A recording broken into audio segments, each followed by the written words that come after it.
It was an ordinary afternoon in Arizona. Two women were walking through a quiet parking lot.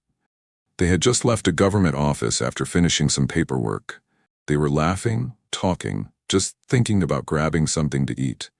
Then suddenly, they heard a loud engine. Tires screeched on the pavement. A silver Jeep was racing straight toward them. One of the women turned. She saw the driver. She knew who he was.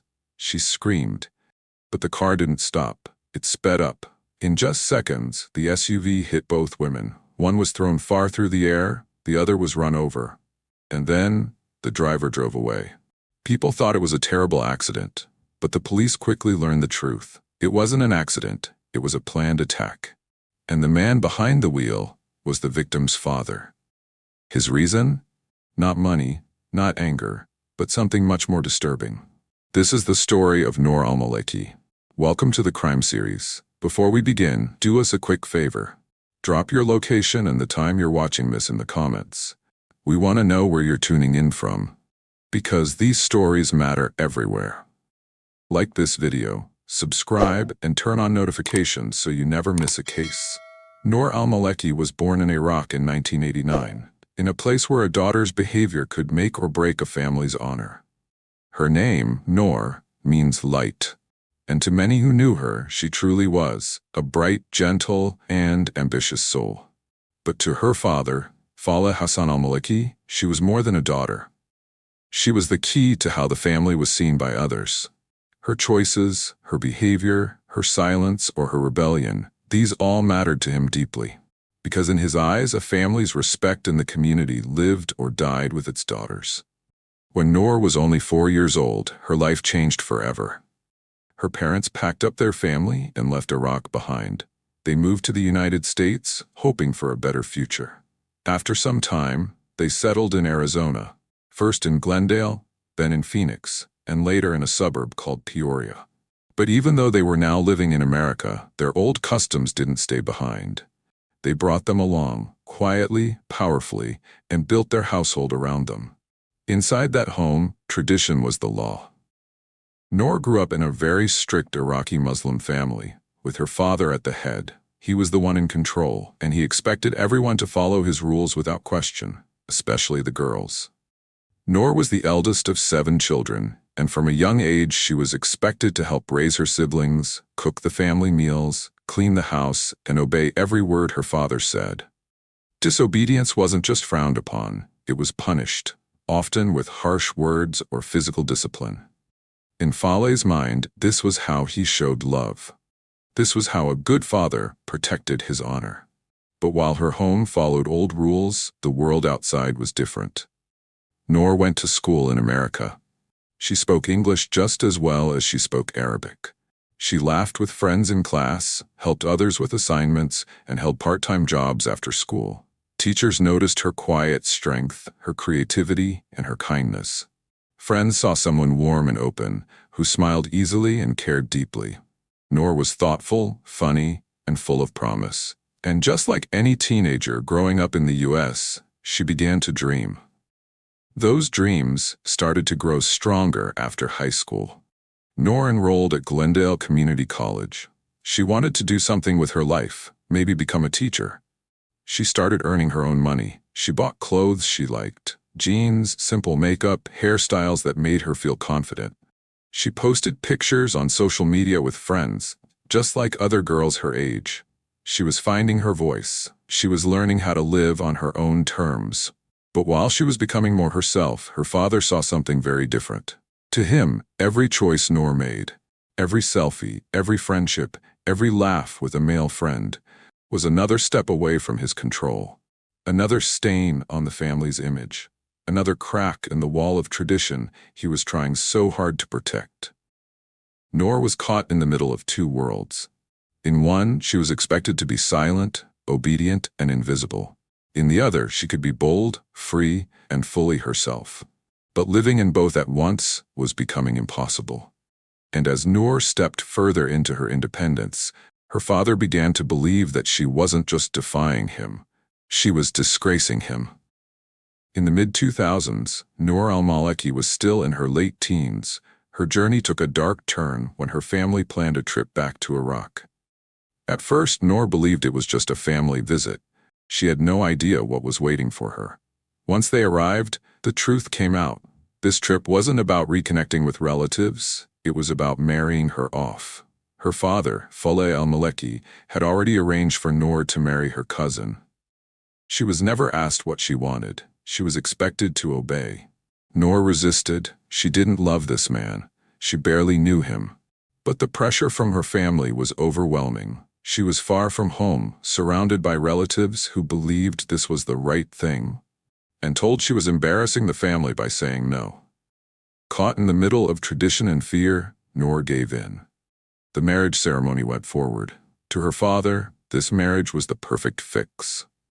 He believed it would force Noor back into the mold he had created for her, a quiet, obedient daughter, upholding the family's reputation. But for Noor, it felt like a prison. Her voice had been ignored, her choice stolen, and the moment she saw an opportunity to escape, she took it. Soon after the wedding, Noor made a brave and life-changing decision. She left Iraq. She returned to the United States alone, without her new husband. This was more than just leaving a man behind. It was Noor's way of saying no to everything her father had forced upon her. It was public. It was defiant. And to her father, it was shameful. By the spring of 2009, Noor was determined to reclaim her life. She moved into her own apartment, hoping to finally live on her own terms. She was focused on school, working hard, and trying to become independent. But that dream was short-lived. Her family didn't let go easily. Relatives started showing up at her workplace. They harassed her, made scenes, and spread rumors that made it hard for her to hold on to her job. Eventually, Noor lost her only source of income. With no money and nowhere else to go, she had no choice but to return home. But living under the same roof as her father again was unbearable. The tension was worse than ever. His anger was constant, and Noor's spirit was slowly breaking. She knew she couldn't stay. So, for the second time, she left. This time she didn't turn to a stranger. She turned to someone she trusted deeply. A woman named Amal Khalaf. Amal had known Noor's family since their days back in Iraq. Like Noor, Amal had come to America for a better life. Now a single mother living in Peoria, Arizona, Amal had built a home filled with warmth and kindness. When Noor showed up at her door, tired, scared, and emotionally drained, Amal didn't hesitate. She opened her home and her heart. What started as shelter became something stronger. Amal became more than a friend. She became like a second mother. She gave Noor the safety, love, and understanding that had been missing for years. Under Amal's roof, Noor could breathe again. For the first time in a long time, she felt like she belonged. And then, Noor met Amal's son, Marwan. He was close to her age. Marwan was 19 years old, close in age to Noor, who was then 20, gentle, respectful, and thoughtful. Over time, their friendship grew. They talked for hours, shared stories, and slowly something deeper developed. Noor wasn't looking for love, but she found it anyway in someone who truly saw her, not as a possession, but as a person. Their relationship grew from friendship into romance. It was a bond forged through shared culture, mutual understanding, and quiet affection. For the first time, Noor felt what it meant to be loved and respected, not controlled. She found comfort not just in Marwan, but in the entire household. Amal treated her like a daughter. Noor felt like she belonged. By October 2009, Noor al-Maleki had found at last something that resembled peace. But this new chapter in Noor's life only further enraged her father. In his view, she had moved in with another family, formed a romantic relationship outside his control, and refused to return home. It wasn't just her independence that offended him. It was the public nature of it. He believed she was embarrassing the family in the eyes of the local Iraqi community. To Noor, it was a simple matter of safety and happiness. To Faleh, it was defiance that could not go unpunished. Then one day, Faleh had stormed Amal's home, pounding on the door and demanding Noor return to her family. That confrontation had come late one night, around 1 a.m., when the rest of the neighborhood was asleep. Amal, startled by the loud banging, opened the door to find Faleh in a fit of rage. Noor, terrified, refused to come out of the back room where she had been hiding, The tension was so high that the police were eventually called to the house to defuse the situation. Fale left, but his fury lingered like smoke in the air. That night cemented a shared understanding. He was not going to let go quietly. In the months that followed, Noor grew increasingly fearful. Beneath the calm surface of her daily routine, Noor was haunted by a growing sense of dread. Her father's anger, though now physically distant, had not disappeared. It hovered in the background like a gathering storm. In hushed conversations with Marwan and close friends, Noor confessed that she believed something bad was going to happen. The way her father looked at her, the things he'd said, the disapproval that never softened. She knew him, and she knew his pride. But still, she held her ground. She had left the arranged marriage in Iraq. She had walked out of her father's house. She had chosen her own partner. There was no going back. Despite her fear, Noor continued to live her life, working, studying, and embracing the sense of freedom she had carved out for herself in Amal's home. She leaned on her new family, confided in Marwan, and tried to build a future that reflected her own hopes, not her father's expectations. Tuesday, October 20th, 2009 was a warm afternoon in Peoria, Arizona. The sun hung high, casting sharp but harmless shadows across the streets and parking lots. For most people, it was just another quiet day. That morning, 43-year-old Amal Khalaf had a routine appointment at the Department of Economic Security office. She needed help filling out paperwork for public assistance. Amal's English was limited, so Noor al-Maleki, the bright 20-year-old daughter of her old family friend, had offered to come along. Noor was fluent in both English and Arabic. She had helped Amal many times before, translating documents and speaking to workers. They drove to the DE office in good spirits. There was no tension in the air, no warning signs, no reason to be afraid. Just two women handling everyday life. But danger was already waiting for them. Sitting in the parking lot, just a few yards away, was a silver Jeep Grand Cherokee. The engine was off, the windows tinted. Inside the vehicle sat Faleh Hassan al-Maliki, Noor's father. Surveillance footage would later show that he had been there for over 40 minutes, waiting silently in that spot, watching. Noor and Amal walked into the building without seeing him. But Faleh followed them inside. When Amal noticed his presence, her body stiffened. She had seen his temper before. Something felt wrong. She watched him carefully as he stood inside the building, eyes focused. But after a short while, he left without saying a word. Still, Amal couldn't shake the feeling. A mother's instinct, a protective warning. She convinced Noor they should take a look around the parking lot, just to be sure he was gone. But as they circled back, something went wrong. Amal, still nervous and distracted, accidentally locked her keys inside her van. They called her son to bring a spare key, then decided to walk over to a nearby restaurant and wait there. What happened next would change everything. But before we get to that moment, if this story has already moved you, if you believe stories like Noor's need to be told, take a second to subscribe. This isn't just true crime. This is real life. And every view, every share helps keep their voices alive. Now back to the parking lot. Back to the moment everything unraveled. The air was calm again, or so it seemed. The two women crossed the parking lot, talking softly. Amal walked slightly ahead of Noor. They were only thinking about what to eat. Maybe a drink to cool off. A simple moment filled with normal things. And then, a roar. An engine. The sound of tires grabbing asphalt. Amal turned her head just in time. The silver Jeep was back. It was speeding straight at them. Behind the wheel, Faleh al-Maleki, Noor's father. His face wasn't blank. It was focused, full of rage, fixed on one target. Amal's eyes locked with his. In that instant, she knew. This was no mistake. She threw up her hands and screamed, "Stop!" But he didn't stop. The Jeep struck them hard. Amal was hit first and thrown nearly 30 feet through the air. The impact knocked her unconscious instantly. When she opened her eyes, the world was a blur. Her body was aching, her head spinning. Strangers surrounded her, asking questions, trying to help. But one thought consumed her. Where was Noor? She turned her head. Then she heard it. Short, shallow gasps. She looked over and saw Noor lying on the pavement. Blood poured from her mouth. Her body was broken. The jeep had rolled over her. She wasn't moving. She wasn't speaking. Noor had suffered massive head trauma, internal bleeding, and multiple facial fractures. The crash left Amal with serious injuries as well. She suffered a fractured pelvis and other broken bones. That moment changed everything. Not just for the victims, but for everyone who would later hear their story.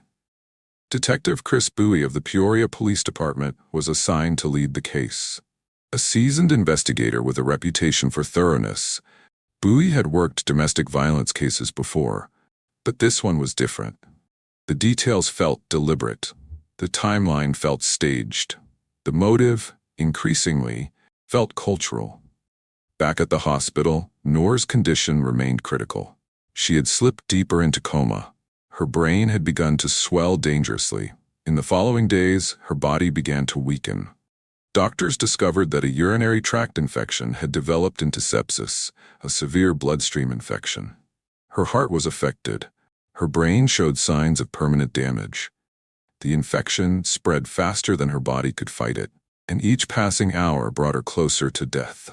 While Noor lay comatose, detectives worked around the clock to piece together the events leading up to the attack. They spoke with friends, reviewed surveillance footage, and gathered witness statements. The pattern was clear. Fala had been tracking his daughter. He knew her schedule. He had threatened her in the past. And on this day, he waited, parked outside the DES office for nearly an hour. They found even more chilling evidence.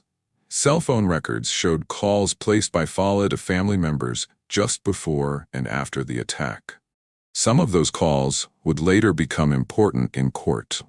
He hadn't acted in a fit of rage. He had acted with calculation. He had come with a plan. Right after the hit-and-run attack that left Noor al-Maleki critically injured, investigators began collecting evidence. They gathered witness statements, reviewed surveillance footage, and studied tire marks on the pavement. But before they could even knock on Fala al-Maleki's door, he had already disappeared. His family had helped him to flee abroad. His daughter was in a coma. The community was stunned. The crime scene pointed to something deeply personal and deliberate, and the man at the center of it had simply vanished. Peoria police issued an arrest warrant.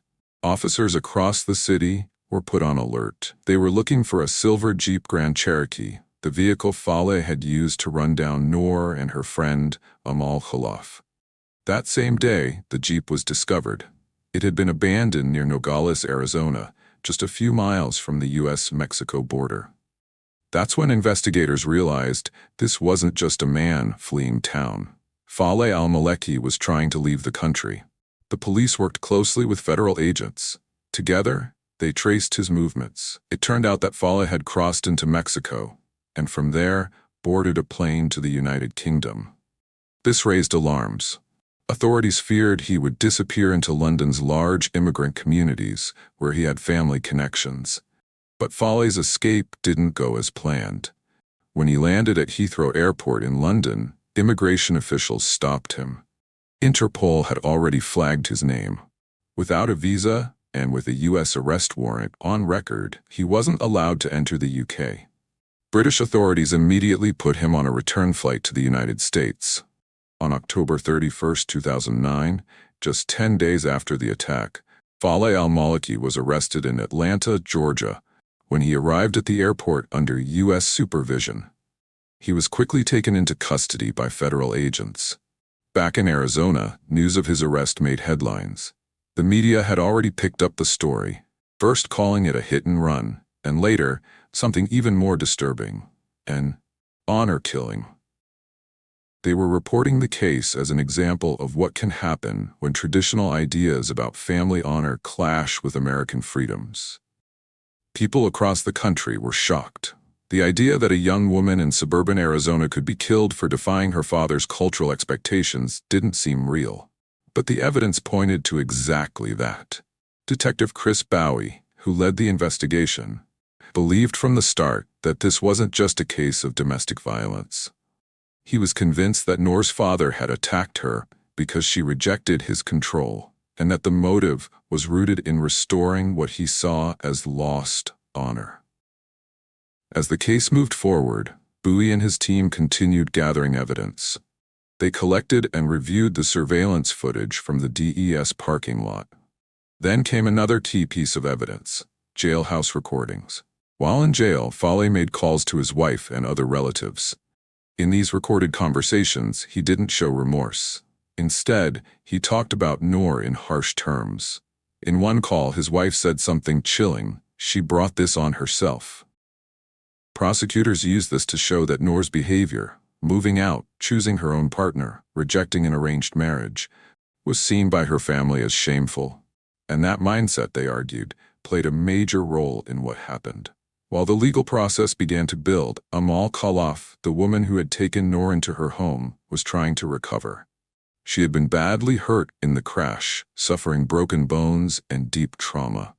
But her emotional wounds were even greater. She was at the point of losing someone she saw as a daughter. And now she was a key witness in the case.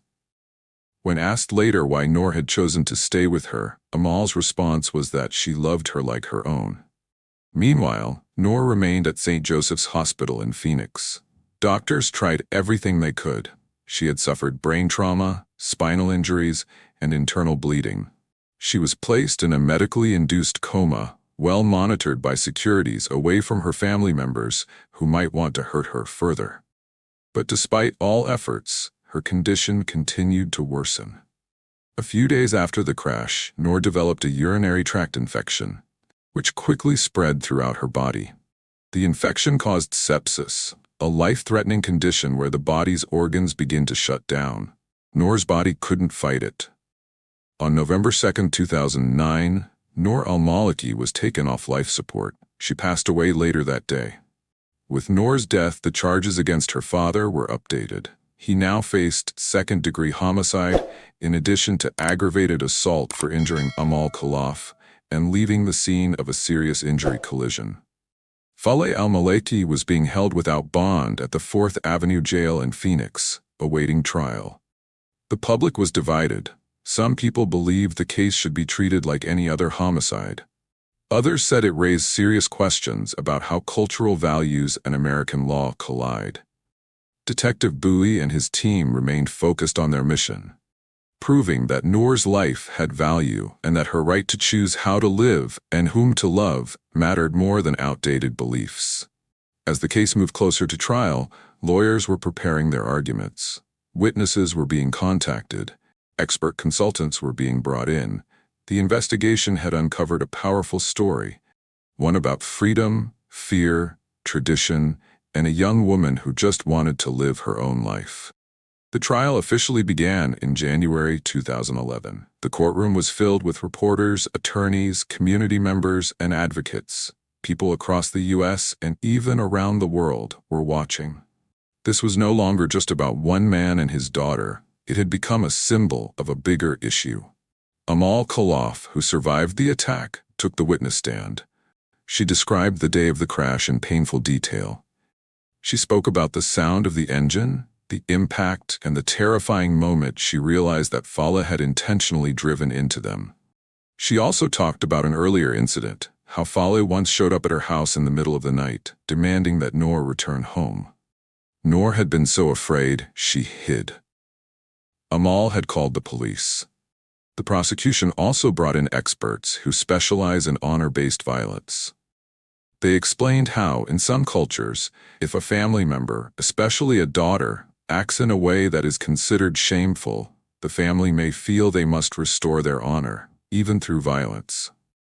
The experts made it clear, these acts are not based in religion, but in tradition and control. The defense tried to make the jury see Fale in a more sympathetic light. They talked about his background as an immigrant, his struggles adapting to life in the U.S., and the emotional pain he felt when Noor rejected his expectations. They urged the jury to see him not as a killer, but as a father who lost control. But the evidence was difficult to ignore. Video footage, phone logs, witness accounts, and the pattern of Fale's behavior all pointed in one direction: that Noor's death had been intentional. After several weeks of testimony, The jury began their deliberations. On February 22, 2011, they returned with a verdict. Faleh Hassan al-Maliki was found guilty of second-degree homicide for taking his daughter's life, Noor. He was also found guilty of aggravated assault for hitting Khalaf and guilty of leaving the scene of a serious injury accident. Some were surprised that the jury did not convict him of first-degree homicide, but second-degree homicide still meant they believed he intended to seriously harm or kill Noor. The difference was whether or not the act had been fully premeditated. In this case, they believed it was deliberate, but not carefully planned over time. On April 15, 2011, Faleh was sentenced. He received a total sentence of 34.5 years in prison. 16 years for second-degree homicide, 15 years for aggravated assault, and 3.5 years for fleeing the scene. These sentences were to be served one after the other, consecutively. Judge Roland Steinle made it clear that cultural beliefs do not excuse violence. Noor had every right to live her life on her own terms. Nothing could justify taking that away from her. The impact of the trial was felt far beyond the courtroom. It was the first time that an honor-based killing had been tried publicly in a U.S. court. Police departments around the country began paying closer attention to warning signs. Training programs were updated. Officers learned how to recognize the signs of honor-based threats before it was too late. The trial also sparked national conversations about the pressures young people face when growing up between two worlds: the traditions of their parents and the freedoms of the society around them. For Khalaf, the verdict brought some comfort. She had testified and stood up for Noor, but the loss was still heavy. Noor had been like a daughter to her. For Marwan, Noor's boyfriend, the trial couldn't bring Noor back, but it did bring closure to their story. Their love had been real, and Noor's courage in choosing her own life became a powerful legacy. Noor's story was shared widely. It appeared in news reports, documentaries, and public forums.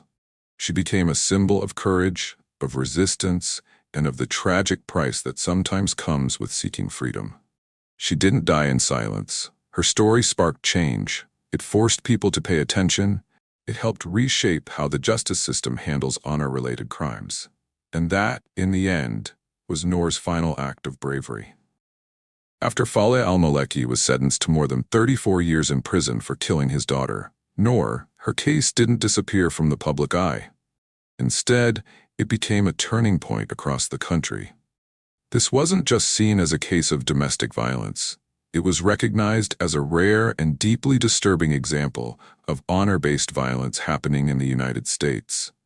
Detective Chris Bowie, who led the investigation, took the lessons from Noor's case and used them to raise awareness. He began training law enforcement agencies around the country, helping officers understand how to spot the signs of honor-based abuse.